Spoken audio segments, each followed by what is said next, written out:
نحمدہ و نصلی علی رسولہ الکریم۔ اللہ تبارک و تعالی نے قرآن مجید میں ارشاد فرمایا، شہر رمضان الذی انزل فیہ القرآن۔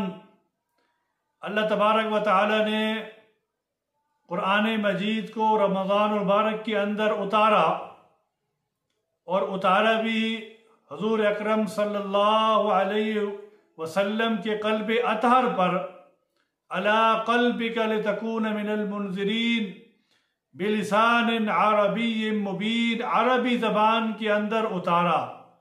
وَإِنَّهُ لَتَنزِيلُ رَبِّ الْعَالَمِينَ نَزَلَ بِهِ الرُّوحُ الْأَمِينُ۔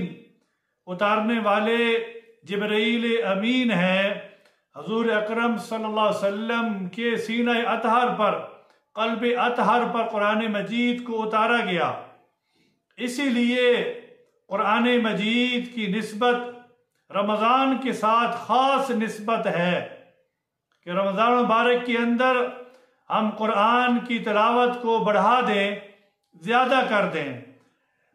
حضرت محمد صلی اللہ علیہ وسلم رمضان المبارک کے اندر اپنی باقیہ عبادات کو کم کر کے قرآن کریم کی تلاوت کا معمول زیادہ کر دیتے تھے، اور یہی معمول حضرات صحابہ اکرام رضی اللہ تعالی عنہم کا بھی تھا، اور تابعین، تبع تابعین، اولیاء اللہ، سلف صالحین، تمام بزرگوں کا یہی معمول رہا ہے کہ رات کو تراویح پڑھنی، اور تراویح کے بعد پھر قیام اللیل، رات کھڑے ہو جانا، اور صبح تک کتنے پارے پڑھ لینا، ختم کر لینا، اور پھر یعنی فجر کی نماز پڑھنی، سحری کرنی، اور اس کے بعد پھر قرآن کریم کی تلاوت، اشراق پڑھنا، اس کے بعد پھر قرآن کریم کی تلاوت ظہر تک، پھر تھوڑا سا آرام کر لینا۔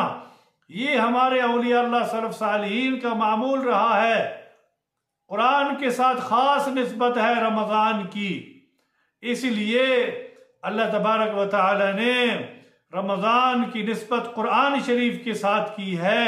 قرآن شریف کی تلاوت ہم زیادہ کریں، یہ نور ہے، زندگی کے اندر بھی نور ہے، قبر میں بھی نور ہے، آخرت میں بھی نور ہے۔ یضل بہ کثیرا ویہدی بہ کثیرا، بہت سے لوگ اس کے ذریعے سے ہدایت بھی پا جاتے ہیں، اور بہت سے لوگ گمراہ بھی ہو جاتے ہیں۔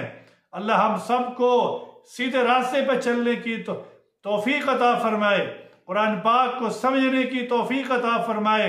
قرآن کریم پڑھیں، اس کو سمجھیں، اور سمجھ کر اپنی زندگی کے اندر لے کر آئیں۔